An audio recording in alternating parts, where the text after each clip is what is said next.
Bueno, yo quiero irnos a la palabra, vámonos a Lucas capítulo 19, versículo 28. Y dice la palabra de la siguiente manera: dicho esto, Jesús siguió adelante subiendo hacia Jerusalén. Cuando se acercó a Betfagé y a Betania junto al monte llamado de los Olivos, envió a 2 de sus discípulos con estos encargos. Vayan a la aldea que tienen enfrente y al entrar en ella encontrarán atado el burrito en el que nadie se ha montado. Diga conmigo, atado un burrito en que nadie se ha montado. Desátenlo y tráiganlo acá. Diga conmigo, desátenlo y tráiganlo acá. ¿Por qué lo desatan? Perdón. Y si alguien pregunta por qué lo desatan, díganle, el Señor lo necesita. ¿Por qué lo desatan? Fueron y lo encontraron tal como él les había dicho. O sea, atado, estacionado frente a la casa de la persona, al lado de la mamá burra, ¿sí? Ahí lo encontraron, estacionadito, ¿sí? Dice, cuando estaban desatando el burro, los dueños preguntaron, ¿por qué desatan el burrito? El Señor lo necesita, contestaron. Se lo llevaron pues a Jesús. Luego pusieron sus mantos encima del burrito y ayudaron a Jesús a montarse. Jesús se monta sobre los mantos ¿de quién? Del burrito no, los burros no usan manto. De los discípulos. Diga conmigo, los mantos de los discípulos. Continuemos la lectura. A medida que avanza, la gente tendía sus mantos sobre el camino. Vamos a tener algo presente. Yo traje hoy saco para representar lo que es el manto. En la antigüedad la gente usaba una túnica y encima un manto. Entonces ellos se quitaban el manto. ¿Correcto? En el caso de los discípulos, que no era un saco sino un manto, todo hombre llevó un manto, se lo colocaron a Jesús para que Jesús se sentara en el burrito sobre el manto. ¿Correcto? Cuando ya él va entrando en Jerusalén, la gente se quitaba el manto y lo tiraba al piso para que el burrito pasara por encima del manto. ¿Por encima de quién? Entonces el burrito pisaba el manto y seguía adelante. No lo podía pisar Jesús porque Jesús iba encima del burrito.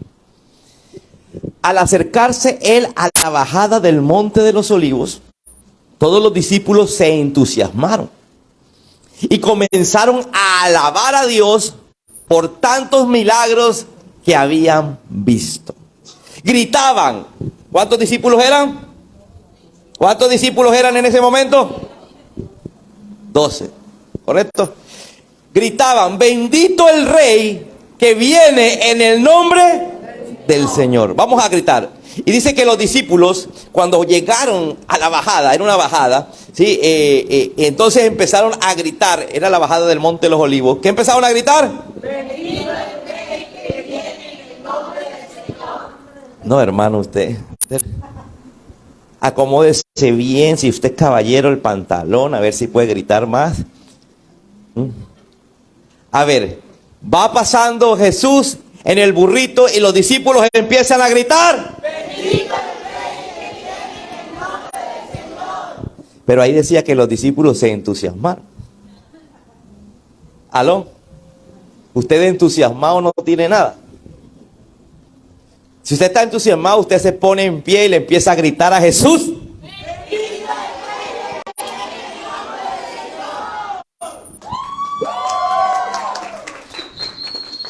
Continuemos. Sigue diciendo la lectura que seguían gritando, paz en el cielo y gloria. A ver, 1, 2 y 3. Ese entusiasmo suyo. Entonces Jesús iba en el burro y los discípulos sentados gritaban. ¿Así dice la palabra? Dice que Jesús iba en el burro, los discípulos iban tras del burro y gritaban. Aleluya. Y como siempre aparece el religioso en esa época se llamaban los fariseos, que eran sacerdotes, que eran estudiosos de la Biblia. Esta gente que cree que ellos siempre tienen la razón. Mira, el religioso siempre va a decir que tiene la razón. El religioso va a querer contender contigo. El religioso te va a meter una cachetada con la Biblia. Y aparecen los fariseos y decían que estaban entre la gente y reclamaron a Jesús: Maestro, reprende a tus discípulos. Si recordamos cuántas veces Jesús no tuvo enfrentamiento con esta gente trató de hacer caer a Jesús a través de la palabra. Les hacían preguntas teológicas. Si el religioso siempre va a estar haciendo preguntas teológicas. El religioso siempre va a estar preguntando cosas que al fin y al cabo ni van ni vienen. El religioso siempre va a querer contender contigo. En la mayoría de veces Jesús les había dicho sepulcros blanqueados. Se ven hermosos por fuera. ¿Cómo es un sepulcro blanqueado? Hermoso por fuera, ¿cierto? Tú ves la lápida, las flores, pero ¿qué hay por dentro? Muerte. Así les decía Jesús a ellos, sepulcros blanqueados. Entonces aparecen estos fariseos y le dicen: Maestro, haga callar a esos discípulos. ¿Por qué? Porque ellos estaban gritando, ¿qué? Estaban gritando algo, y yo quiero que devolverme para que usted vuelva a gritar y entienda qué era lo que los fariseos querían que callase. Gritaban 1, 2 y 3. Aguanta. Ustedes tienen osteoporosis, problemas de piernas, músculos, tendones. 1, 2 y 3.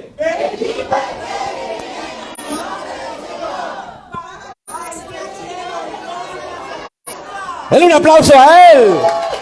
Pero los fariseos gritaban: Maestro, callen a esa gente. Siéntese. ¿Cuánta gente no ha dicho: mire esas alabanzas, callen a esa gente? Mira cómo se mueven, cómo saltan, cómo brincan. Siempre el religioso va a criticar cómo alaban al Señor. ¡Aló! Dice: alaben al Señor, es lo que estaban diciendo. Siempre que alabemos al Señor, algún religioso te va a decir: cállenlos. Eso no se hace, eso no es bíblico, eso no es de Dios. Imagínate, uno alaba a Dios y dice que no es de Dios. ¿Aló? Pero Jesús les respondió. Jesús no se quedaba callado con los religiosos. Les aseguro que si ellos se callan, gritarán las piedras. Y había pasado algo en la antigüedad. ¿Qué era? Dice que había Dios le hablaba a un profeta, y como el profeta no escuchaba, entonces habló el burro. Y un burro le predicaba y le decía qué hacer al profeta. Mira, hasta las piedras pueden hablar, le dijo Jesús. Así que no se pueden callar. Mira, la humanidad no se va a callar de alabar a Dios. La humanidad no se va a callar. En varias partes del mundo quieren hacer lo que se quiere hacer aquí en Colombia, que es evitar que las iglesias podamos proclamar el evangelio a puertas abiertas. Es decir, que podamos hablarle a un homosexual, que podamos... ¿Cuántas veces no ha entrado ese proyecto de ley al Congreso? Gracias al Señor se sigue hundiendo.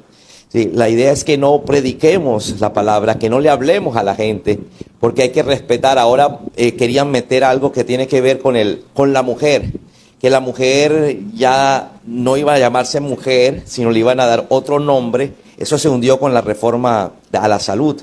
Iba a haber hombre, la mujer iba a pasar a tener otro nombre, y las que se iban a llamar mujeres eran los homosexuales, que se consideran mujeres. Entonces mira toda esa degradación, pero por más que nos quieran callar, nosotros vamos a seguir alabando a nuestro Rey. ¿Cuántos alaban al Señor? ¡Aleluya!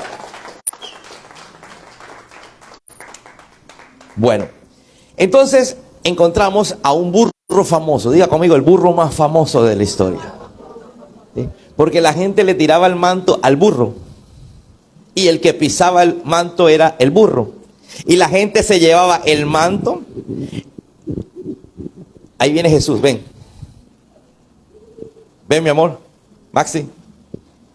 Ahí está entrando Jesús.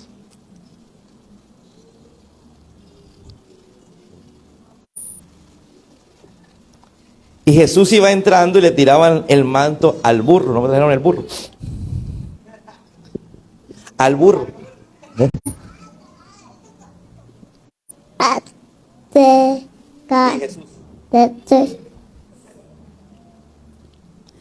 Entonces la gente se llevaba el manto y dice otros evangelios que lo vamos a leer, falta, penalti. Se cayó el burro.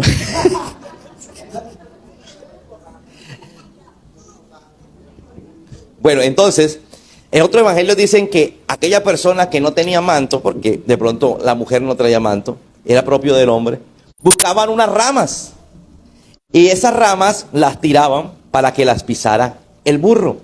Y entonces, vamos a ver cómo sería. Yo quiero que traigan los mantos. Jesús va a pasar por aquí en el burro y tiramos los mantos. Todos los que tienen mantos tiran. Y la gente que no tenía manto, pues cogía una palmera y le quitaba. Mira, ahí trae la hermana el manto. Allá. Bueno, entonces, el burro iba pasando. Y el burro pasó. Y siguió. Y el que no tenía manto, que tiró esta palmera, se llevó la palmera para la casa porque la palmera estaba ungida. ¿Por quién? Por el burro. ¿Correcto? La hermana que trajo este saco se llevaba el saco porque estaba ungido. ¿Por quién? Por el burro. La persona que trajo este saco se lo llevaba para su casa porque estaba ungido. ¿Por quién? Por el burro.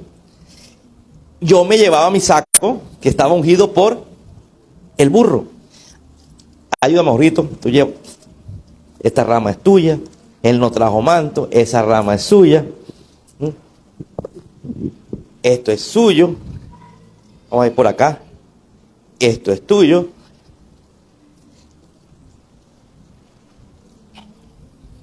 Este es de Caperucita. Diga conmigo, me llevé para mi casa algo ungido que pisó el burro. Escúchame. El burro estaba ungido porque lo estaba tocando ¿quién? Todo lo que toque los ungidos del Señor quedará ungido. Todo lo que toque los ungidos del Señor quedará ungido. Si usted camina con Jesús, si usted deja que Jesús maneje su vida, usted podrá ser un ungido. Yo le estoy hablando a alguien que deje que Jesús maneje su vida. Oye, Jesús estaba manejando el burro.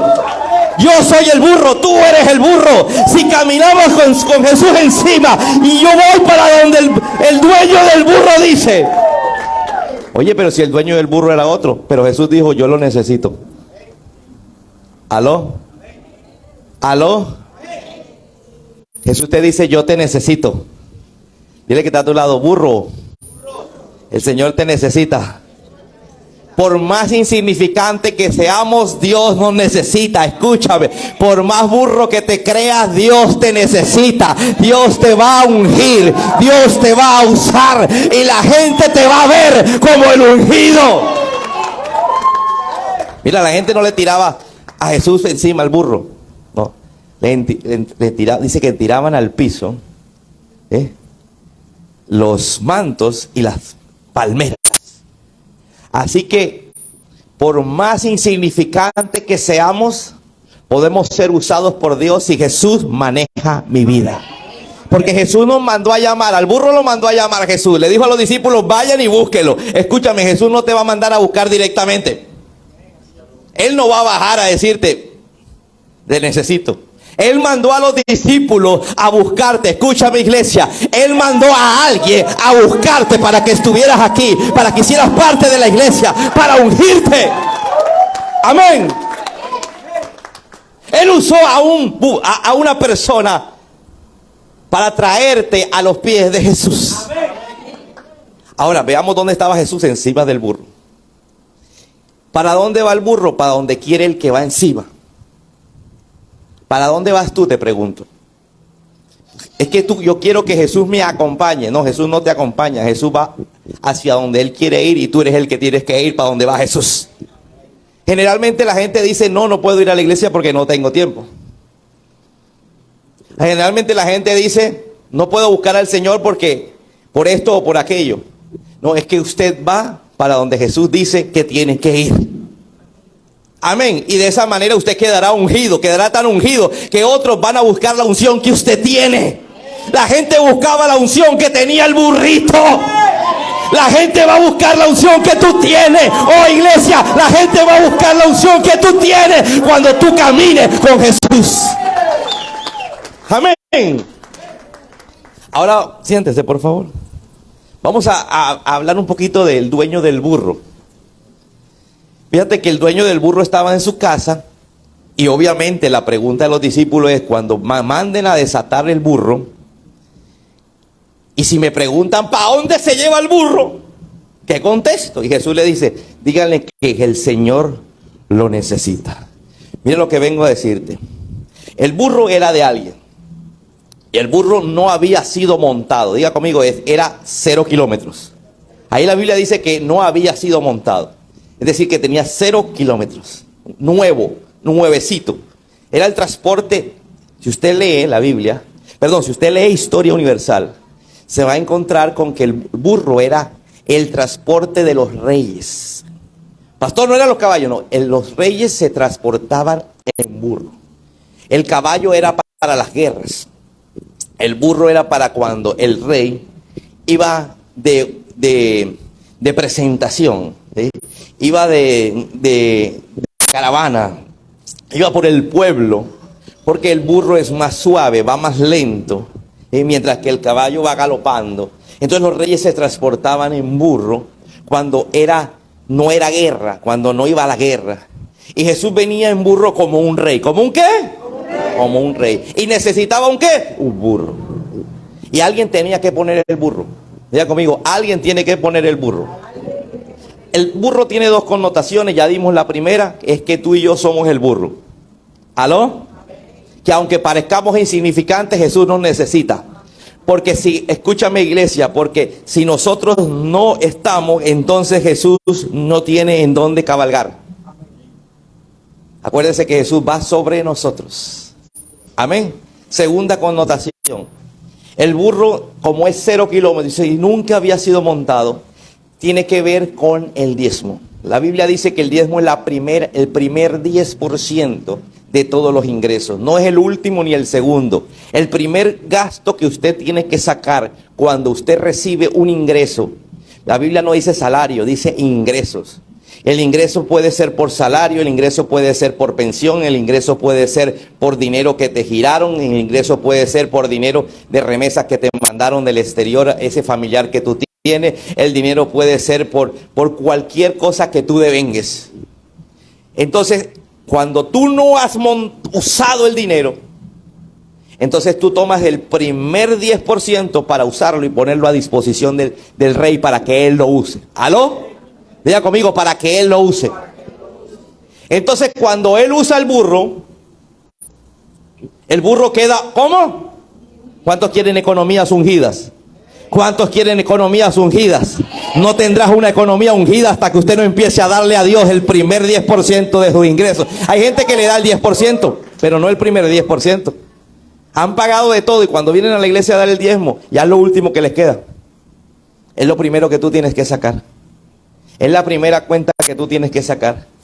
Aló, diga conmigo, voy a ungir mi economía. Diga, voy a ungir mi economía, voy a ponerlo a disposición de Jesús. Cuando tú lo pongas a disposición de Jesús, entonces mi economía será bendita, será ungida. Así como le pasó al dueño del burro. El dueño del burro, el Señor, listo, llévenselo, no importa, porque Él es el Señor. ¿Alguien me está entendiendo? Otro diría, pero es mi burro. Diga conmigo, es mi burro. Ni siquiera yo lo he usado. ¿Alguien me está entendiendo? Ni siquiera yo he tocado ese dinero y lo necesito. El dueño hubiera dicho, pues que yo no necesito, para eso lo tengo ahí en la puerta. Pero cuando entendamos que Jesús es el que me unge, el burro de mi economía, entonces empezamos a darle esa parte al Señor que es diezmo y esa parte que es ofrenda al Señor para que Él unja mi economía. Así que cuando tú caminas y, tienes una economía ungida, entonces tu vida es diferente. ¿Por qué? Porque otros van a querer la unción que tú tienes. Amén. ¿No se acuerda que al burro era el que le tiraban los mantos? Otros van a querer la opción que tú tienes en tu economía porque dirán, tú ganas lo mismo que yo, pero tú vives mejor. ¿Aló? Porque aquí el asunto no es que ganes más, el asunto es que tú tienes que ser doblemente bendecido que el que gana lo mismo que tú y no es ungido. Alguien que entienda lo que Dios te dice. E inclusive tú vives con menos porque tú das el 10%, te quedas con el 90%. ¿Sabes una cosa? Bueno, ese término está mal hecho. Porque si tú das el 10% no te quedas con el 90%. ¿Sabes por qué? Porque el 90% te lo vas a gastar. ¿Sabes qué es lo único que te queda? El 10% que le diste al Señor. Cuando tú le das al Señor una ofrenda o un diezmo, lo único que te queda es lo que le has dado al Señor. Por eso el rey David decía, Señor, haga memoria de mis ofrendas. Cuando tenía problemas le decía, Señor, recuerda mis ofrendas. Y el Señor entonces aparecía con un milagro, con una bendición, abría una puerta, ganaba una batalla. Algo hacía Dios por David. ¿Para qué? Para acordarse de las ofrendas que había dado David. Así que es un tiempo de que tú unjas la economía. En tiempos difíciles la economía se unge. Toma tu diezmo y tu ofrenda. ¿Cuántos están contentos hoy? Esto apenas comienza. Vámonos a la palabra. Ya leímos. ¿Cuál fue que leímos? Lucas. Bueno, vamos a leer ahora Juan capítulo 12. Vamos a leer la misma historia, pero bajo la óptica no del doctor, el médico Lucas, sino bajo la óptica del discípulo amado de Jesús. Mientras que Lucas no caminó con Jesús en carne y hueso, Lucas no fue de los 12, no fue discípulo de los 12. Lucas era un médico que después se convirtió al Señor y quiso recopilar todo lo que él escuchaba y ponerlo en un orden cronológico. En cambio, Juan estuvo ahí. Lucas no estuvo, pero Juan sí. Vamos a ver el que estuvo, que dijo. Dice, al día siguiente, muchos de los que habían ido a la fiesta se enteraron de que Jesús se dirigía a Jerusalén. Estamos hablando de una fiesta que era la fiesta de la Pascua, la de Semana Santa, ¿sí? Nosotros le llamamos Semana Santa, en la Biblia se llama Pascua, ¿sí? Tomaron ramas de palma y salieron a recibirlo mientras gritaban a voz en cuello. ¡Hosana! ¿Cómo gritaban? ¡Hosana! Mira que... Amén. Pero si vemos aquí, él lo escribe de una manera diferente. Él puso ¿cómo? ¿Cómo puso? Hosana viene del hebreo sálvame. Como ellos, como ciudadanos de judíos que eran y romanos, ellos hablaban 3 idiomas. Ellos hablaban el griego, el griego que era el del imperio, ellos hablaban el hebreo, ¿sí? Y algunos el arameo. Eran 3 idiomas que manejaban, eran políglotas, algo así. Se me enreda la lengua con esa palabra. Hablaban varios idiomas y Jesús también. Entonces Juan hablaba de Hosana porque era en hebreo una palabra que significa sálvame. ¿Qué significa Hosana? Entonces cuando usted está diciendo Señor sálvame, usted está diciendo en hebreo Hosana. ¿Cuántos han escuchado esos cánticos de Hosana? En los salmos hay muchas veces la palabra Hosana. ¿Qué significa sálvame? Puede ser sálvame de la muerte, puede ser sálvame de la enfermedad, sálvame de un accidente, sálvame de la lengua de la suegra, sálvame del jefe, sálvame de esta situación, sálvame del pagadiario o sálvame con respecto a la vida eterna. Amén. Bueno, entonces Juan dice, Hosana, bendito el que viene en el nombre del Señor. Bendito el Rey de Israel. Ahora lo van a hacer ustedes. A la cuenta de 3 lo hacen ustedes. 1, 2 y 3. ¡Hosana!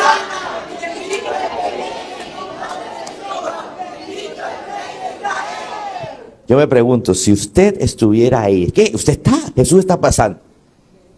Usted va a salir con ese garbo. ¡Hosana! Oye, Jesús era el que estaba en ese momento. Y Jesús es el que está aquí. Así que si como Jesús es el que está aquí y usted le está diciendo, sana, sálvame a Jesús, usted lo dice.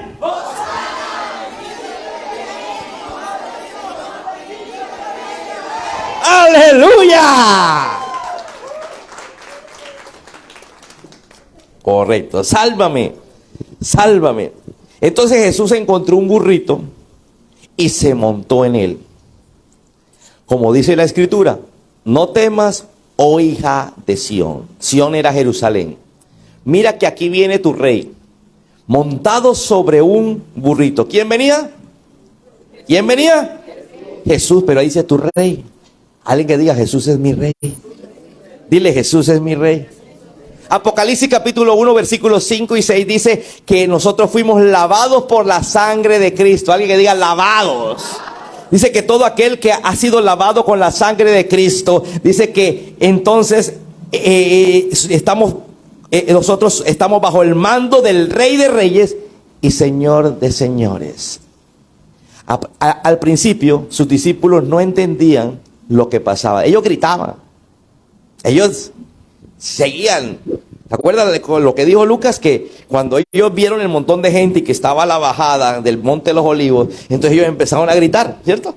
Así como cuando aparece el equipo, ¿sí? El equipo tuyo, del cual tú eres hincha. Claro que aquí hay un hincha más malo que no saben ni quién es quién del equipo. Solo después de que Jesús fue glorificado, se dieron cuenta de que se había cumplido en él lo que de él ya estaba escrito. Es decir, hasta que Jesús no fue a la muerte en la cruz del Calvario, los discípulos no entendieron lo que él hizo. Vámonos ahora a Mateo, otro discípulo de Jesús, otro que estuvo ahí. Cuando se acercaban a Jerusalén y llegaron a Betfagé o Betfagé, al monte de los Olivos, ¿dónde fue crucificado Jesús? ¿Dónde fue crucificado Jesús? En el monte de los Olivos. Pero aquí el recorrido era inverso. Jesús terminó en el monte de los Olivos, pero aquí empezaba en el monte de los Olivos rumbo a la ciudad. ¿Correcto? Entonces él desde el monte de los Olivos, ¿se acuerda que Jesús iba subiendo una montaña para llegar a la crucifixión? Bueno, aquí va, pero en bajada. Aquí va en bajada. Jesús envió a 2 discípulos con este encargo. Vayan a la aldea que tienen enfrente. Ahí mismo encontrarán una burra atada y un burrito con ella. ¿Se acuerda que le dije que estaba la burra? Aquí me lo está diciendo Mateo. Mateo sí se dio cuenta que ahí estaba la burra. Y un burrito con ella. Desátenlos y tráiganmelos. Y si alguien le dice algo, respóndale que el Señor lo necesita, pero que ya los devolverá. Diga conmigo, Dios me va a devolver. Hay una cita bíblica que Jesús dice que Dios no es deudor de nadie. Que Él no se va a quedar con tu diezmo. Él no se va a quedar con tu ofrenda. Él te recibe el diezmo, te recibe la ofrenda, tú quedas bendecido y Él va a buscar la manera de devolvértela. ¿Cómo? No sé. Ejemplos. Te lo puede devolver, ¿sí? Con salud. Oye, gente que sí gasta plata en salud. ¿Sí? Bueno, hay unos que no gastan tanto en salud, sino en transporte, porque a todas horas tienen que ir a la EPS. Hay gente que gasta su vida tratando de sanarse. ¿Sí? Y es tan sencillo como que Jesús quiere devolverme a mí. Dice, me tiene que devolver. Diga conmigo, Él me lo devolverá. ¿Cuánto te vale a ti la enfermedad? ¿Cuánto te vale a ti el problema? ¿Cuánto te vale a ti el no tener?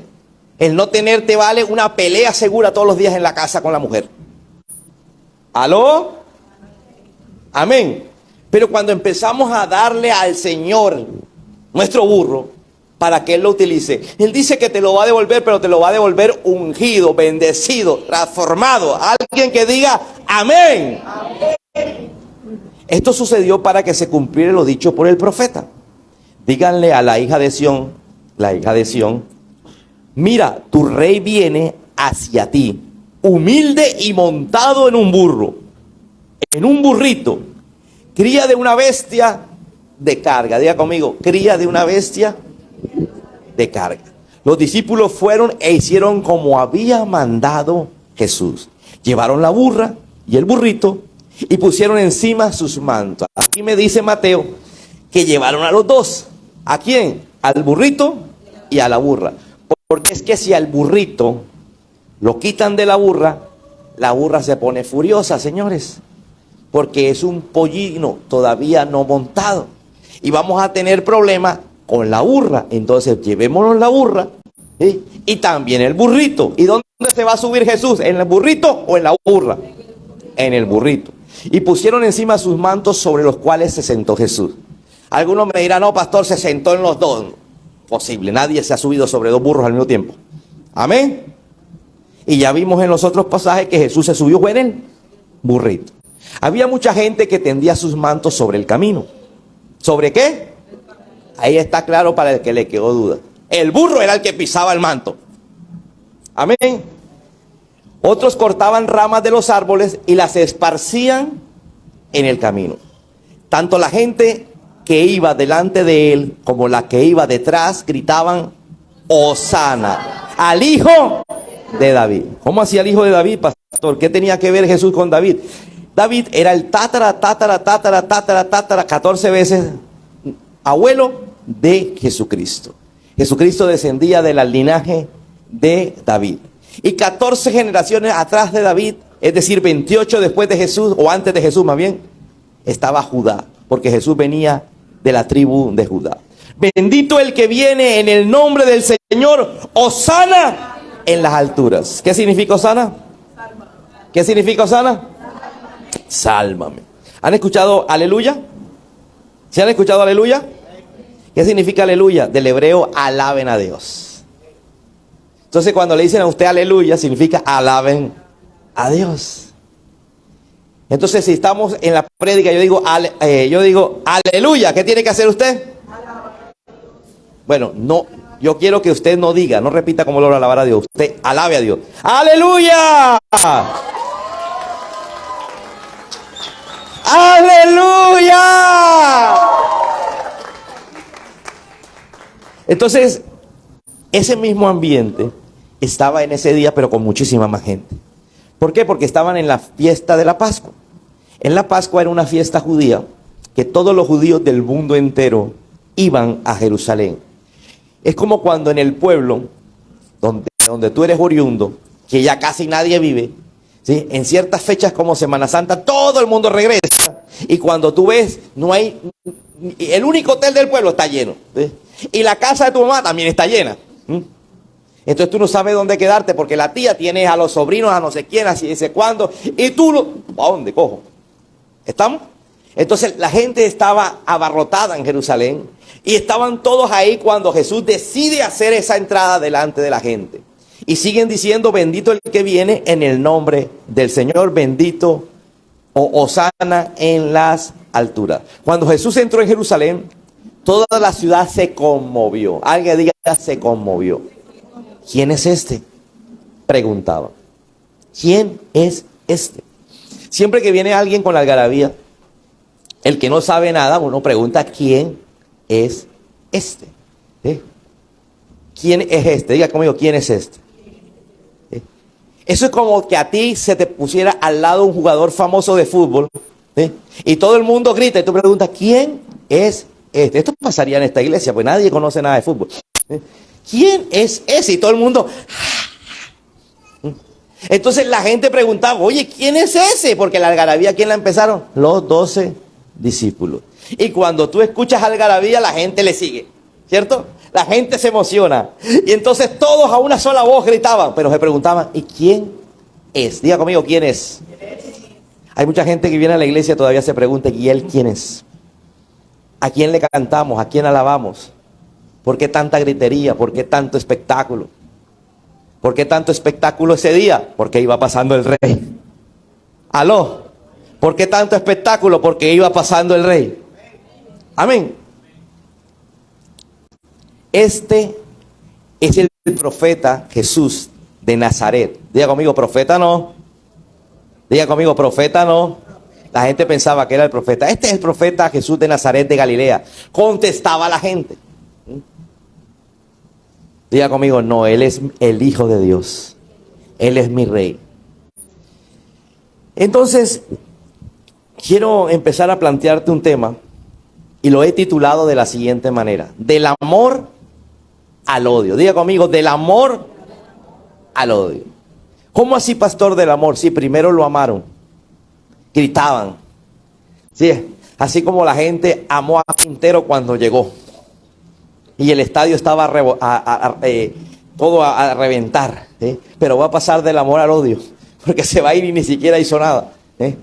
Entonces Jesús aparece y empieza la gente como a tener un feeling, ¿sí? A gustarle, ¿sí? Su apariencia, y empiezan a enterarse que Él camina sobre el agua, que Él le ordena al viento y al mar que se callen y enmudezcan, que Él le dice a una higuera que no florece, te secas, y se seca en el momento, que Él vino y oró por una jorobada y la jorobada se enderezó, que oró por un ciego que no tenía ni ojos y el ciego aparecieron los ojos y empezó a ver.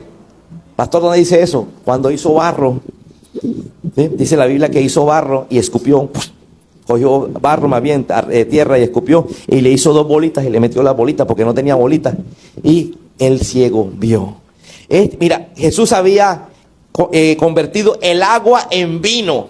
Jesús había hecho todos los milagros posibles, habidos y por haber de la época. La Biblia dice que si se hubiera escrito todo lo que hizo Jesús en la tierra durante esos 3 años, no hubiera biblioteca donde poder meter tanta información. Lo único que tenemos es simplemente algunos milagros, algunas cosas de las tantas que hizo Jesús. Pero la gente de esa época empezó a enterarse de qué era lo que hacía Jesús, que Él tenía discípulos, que Él predicaba la palabra, que Él cogió 5 panes y 2 peces y lo multiplicó y le dio de comer a más de 5,000 personas, que Él venía y predicaba la palabra y la gente era sanada, los demonios eran echados fuera. Dice que la gente empieza a enterarse, ese es el que echa fuera demonios, ese es el que sanó a fulano de tal, él vive a la vuelta de mi casa. Y saben, la gente empezaba a alabarlo, empezaba a enterarse quién era. Diga conmigo, ¿quién era?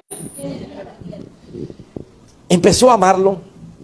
Pero cuando uno empieza a amar por la razón incorrecta, fácilmente vamos a pasar al odio. Y te lo voy a explicar de esta manera. Si tú amas a alguien por dinero, el día que no tenga dinero, ese día lo odias. Si tú amas a alguien por lo educado que es, el día que se le salga la educación y la deje en la casa porque se le salió la piedra y cogió el machete, ese día lo empiezas a odiar. Por eso es que los matrimonios, las relaciones son tan difíciles, porque muchas veces el amor está en un lugar equivocado. Es que me gustó porque él era el de la unción. ¿Y qué pasa cuando no tenga la unción? Porque la hermanita cristiana está buscando la unción. ¿Y qué pasa cuando el hombre no camine con la unción? ¿Qué pasa cuando el hombre no tenga trabajo? Es que me gusta cómo es de trabajador. Y siempre vive bien. Pero va a haber un momento donde no tiene trabajo. Ahí empiezan los odios, ahí empiezan los rencores. ¿Por qué? Porque el amor está basado en algo y no en lo que realmente es. ¿Alguien me está entendiendo? La gente estaba amando a Jesús por cosas como, porque Él iba entrando y la gente lo iba alabando. Oye, ese hombre me cae bien. Oye, que viene un rey. Dice la historia universal. Empezamos a leer acerca de los escritores que son romanos, acerca de todo lo que estaba pasando en Israel en ese momento. Ellos escriben que la gente pensaba que Jesús venía a tomarse un golpe de Estado, ¿sí? Que iba a haber un golpe de Estado, porque estaban en opresión. Habían tantos problemas. Mira, había gobierno, pero no gobernaba. El gobernante solamente se dedicaba a mandar órdenes y no gobernaba. Entonces la gente quería un golpe de Estado. La gente deseaba un golpe de Estado. Hay momentos en donde los países terminan deseando un golpe de Estado. Y entonces la gente pensaba, cuando ya empezó a saber que este hombre caminaba sobre el agua, que este sanaba al enfermo, que echaba fuera demonios, la gente empieza a sentir que este es la persona que viene a tomarse el poder, porque le empezaban a decir rey y venía en un burro. Entonces camina rumbo a Jerusalén y va hacia la plaza pública. En toda la gobernación estaba en la plaza pública y todo el mundo pensaba que venía a tomarse el poder. Diga conmigo, viene a tomarse el poder. Porque si están diciendo que viene a ser rey, viene a hacerle golpe de estado al César. Nos viene a liberar de la opresión. Nos viene a liberar de los impuestos. Porque Roma cobraba impuestos excesivos. Y se enriquecían los que cobraban impuestos. Y Roma, pero la gente se empobrecía. Una de las cosas que la gente buscaba con Jesús como rey era que se bajaran los impuestos. Una de las cosas que quería la gente como Jesús como rey era que la opresión. Mira, cuando Jesús dice, si a ti te mandan a llevar, yo sé que tú lo has escuchado o lo has leído, si te mandan a llevar una carga 1 milla, llévala 2. ¿Por qué Jesús dijo eso? ¿A qué se refería? Resulta que los soldados romanos, si se les daba la gana, y tú estabas trabajando, te llamaban y te decían, ven acá, llévame esa carga a la otra cuadra. Por molestarte, no necesitaban, vaya, me la lleva y me la trae. Entonces Jesús les decía, si usted lo mandan a llevar una carga, vaya, tráigala y vuelva, llévela y tráigala. Hágalo doble. ¿Aló? ¿Aló? Entonces era el ambiente que se vivía, un ambiente de opresión, un ambiente de delincuencia. Mira que había tanta delincuencia que vemos que a Jesús lo crucifican junto a 2 ladrones. Era un tiempo de delincuencia, era un tiempo, ¿por qué? Porque Roma gobernaba el mundo, pero Jerusalén lo único que servía, o más bien Israel lo único que servía, Jerusalén es la capital de Israel, lo único que servía era para impuestos, porque los gobernantes ven al país no para solucionar los problemas, sino para pedir impuestos, para vivir sabroso ellos. Entonces, la gente vivía un momento bien difícil, bien complicado. Entonces la gente dice, ese es el hombre que necesitamos. Ese es el hombre, lo apoyamos y seguían gritando Hosana sin saber qué pasaba. Diga conmigo, Hosana al rey. Pero no entiendo realmente qué pasa. ¿Quién es él? Ah, el profeta. Ah, bueno, el profeta. Voy a votar por el profeta. Y resulta que Jesús llega y se baja del burro frente a la gobernación. Y todo el mundo, wow. ¿Por qué? Porque Jesús no necesitaba un ejército. Si Jesús le decía al viento detente y se detenía. Si Jesús caminaba sobre el agua, ¿para qué necesitaba un ejército? No necesitaba un arma. Entonces todo el mundo estaba expectante. Jesús se bajó frente a la gobernación. Va a entrar y ese hombre sopla y se cae el palacio. Ese hombre le tiran un tiro y lo detiene con la mano. Porque Jesús venía y hacía milagros. Más adelante a un soldado, cuando a Jesús lo capturan, a un soldado que viene a capturar a Jesús, Pedro le corta la oreja. Y Jesús coge la oreja y se la pega. Entonces cuando la gente sabía que podía hacerlo, él no necesitaba de un tanque de guerra ni de una armadura. Él estaba con su túnica, se baja del burro. Ese burro, vete, estás ungido. Y la gente empieza a gritar, ese es. Alguien que diga, sálvanos. Hosana, Hosana, Hosana. Porque tenía que salvarlo, era del gobierno. Cuando la gente no entiende cuál es el verdadero propósito de Jesús, pasa del amor al odio. Cuando usted se casa sin saber el verdadero propósito del amor, usted se casa para dar, no para recibir. Entonces las parejas empiezan a decir, cuando tú me des esto, yo te doy aquello. Es que tú me exiges, pero no das. Y la base del amor es dar sin esperar recibir. Eso nos lo enseñó Jesús.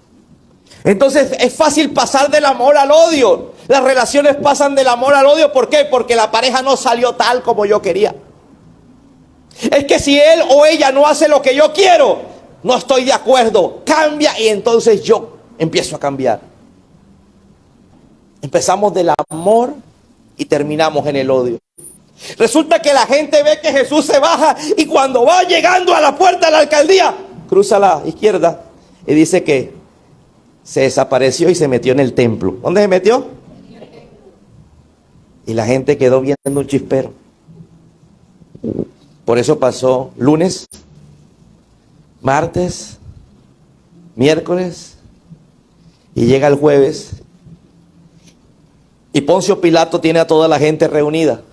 ¿A quién? A la misma que lo gritaban, ¡Hosana, Hosana! Y Poncio Pilato, que no veía en Jesús delito alguno, le dice, bueno, yo tengo un plan, voy a salvar a Jesús.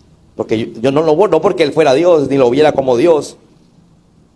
Pilato no veía a Jesús, sino como alguien que lo estaban juzgando equivocadamente. Y él dice, bueno, le dice a la gente, bueno, pueblo, tenemos que soltar a un individuo toda la Semana Santa, es decir, todas las Pascuas, soltamos a un ladrón. Este tipo del pacto histórico, perdóneme. Soltamos a un ladrón, así que tenemos aquí a Barrabás. Barrabás era un asesino. Y tenemos a Jesús. Yo voy a señalar y usted me dice si lo soltamos o lo crucificamos. Y empezó por Jesús, para ver si la gente... Y señaló a Jesús y la gente, ¡crucifíquenlo! ¡Crucifíquenlo! Los mismos que gritaron, Hosana, Hosana. Ahora decían 4 días después, crucifíquenlo. El mismo que te decía te amo, después te dice te odio. ¿Por qué? Porque no entendemos cuál es el propósito. El propósito de Jesús no era salvar a Colombia de la escasez. Así que si tú buscas a Jesús para que Jesús te saque de la crisis, de la escasez, pues tú estás equivocado y vas a buscar a Jesús por una razón equivocada. Si tú vienes aquí enfermo y buscas a Jesús solo por la enfermedad, te va a pasar lo de los 10 leprosos que cuando vinieron a Jesús, Jesús les pregunta a uno que vino y dijo, oye, ¿no eran 10 los que yo sané? Y el uno le dice, sí, eran 10. ¿Y los demás dónde están?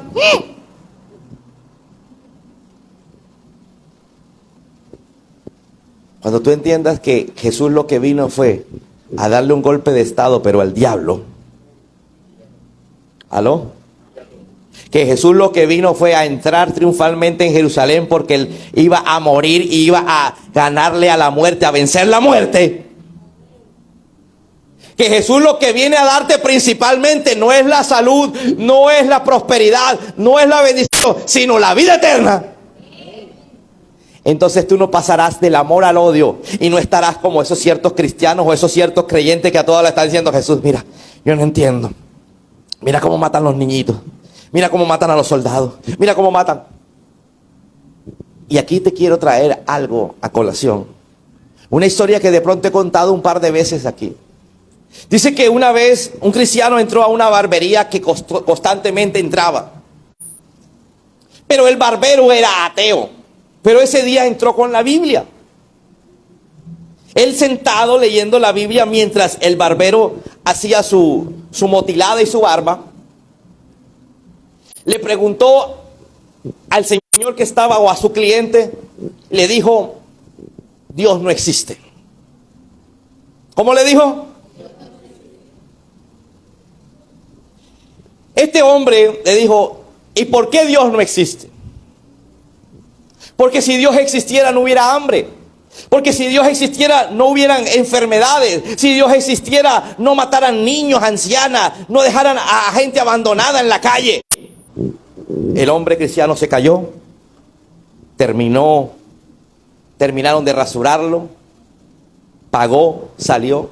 Y cuando iba saliendo encontró a un joven con el pelo así de largo, mechudo, todo despolvoreado. Y le dice, joven, ven, necesito una ayuda. Solamente regáleme 3 minuticos. Entremos juntos a la barbería. Después sabrá por qué. Y entonces el cristiano entró con el joven y le gritó desde la puerta al barbero, Dios sí existe. Y el barbero le dice, no existe, porque si existiera no hubieran muertos, no hubieran enfermedades, no hubieran problemas, no hubieran separaciones. Entonces le dicen, los barberos no existen, le grita el cristiano. ¿Cómo que no existe? ¿Yo qué soy? Entonces si existen, ¿por qué este hombre está tan mechudo? Ah, sencillo, dice el barbero. Porque es que Él no viene a mí, porque si viene a mí, yo se sienta ahí, yo lo motilo. Yo le quito esa barba que tiene, se la perfilo. Pero Él no viene a mí. Exacto, le dijo el cristiano. La gente no viene a Jesús. Entonces, como la gente no viene a Jesús, Jesús no puede transformar su vida. Jesús no puede salvarlo. Jesús no puede guiarlo. Jesús no puede prosperarlo. Amén.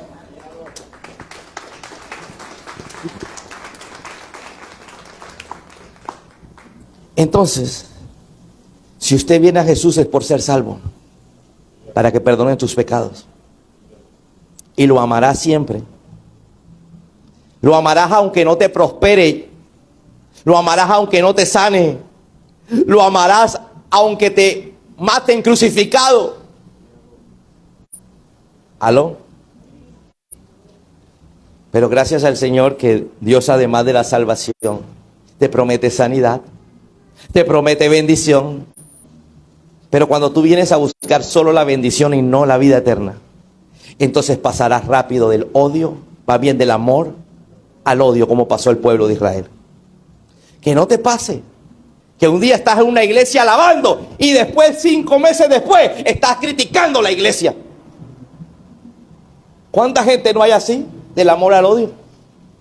¿Cuánta gente no te encuentras y de pronto por casualidad esa persona asistía a tu misma iglesia y te pregunta dónde? Y yo estoy asistiendo. Ay, eres cristiano. ¿Y a qué iglesia asiste? Abraham se vi. Ah, a esa iglesia asistía yo. Esa iglesia es del diablo. En esa iglesia los pastores tal cosa. Es fácil pasar del amor a odio cuando venimos a buscar a Jesús solamente para que me arregle el problema y no para que me perdonen los pecados.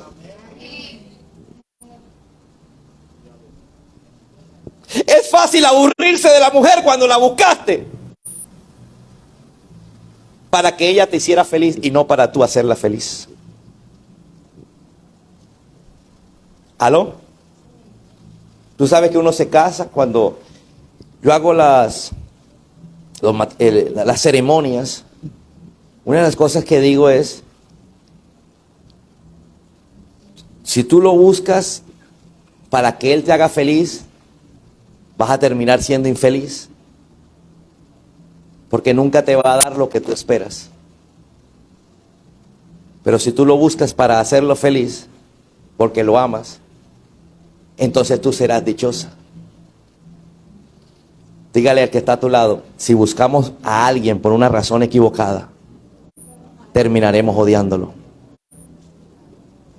Si alguien busca a un marido para que sea perfecto, terminarás odiándolo. ¿Aló? Si alguien busca a una mujer para que no sea cantaletera, terminarás odiándola.